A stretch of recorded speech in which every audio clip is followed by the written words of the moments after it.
C'est dans cet ancien entrepôt Decathlon que pourrait s'implanter un nouveau centre de stockage et traitement des données numériques. Une enquête publique est en cours.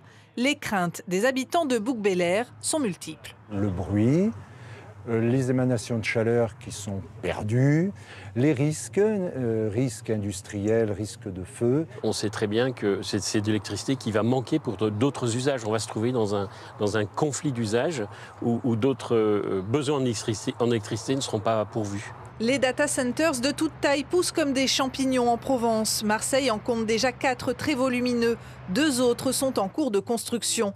S'il se concrétise, celui de Bouc-Bel-Air serait le 6e de la multinationale américaine Digital Realty dans la métropole ex-Marseille. Le réseau électrique marseillais est saturé, donc il faut aller chercher l'électricité ailleurs, du coup ici au poste source du Realtor.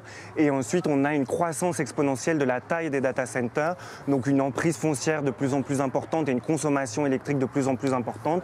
Et donc ici, la métropole a décidé, en concertation avec RTE, de faire un cluster de tous les nouveaux projets de data centers autour de plans de campagne.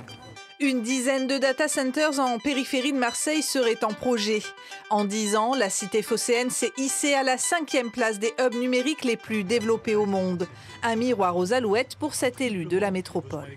Certains élus du territoire, je pense à Martine Vassal, considèrent que c'est bien d'être un hub numérique en fait. C'est un peu notre industrie fleuron. Sauf qu'elle ne comprend pas que ça produit 0 emploi, que c'est un gouffre énergétique, c'est un gouffre d'espaces fonciers qui sont des espaces utiles. Les opposants espèrent que le commissaire supervisant l'enquête publique rendra un avis défavorable au projet de Bouc-Bel-Air.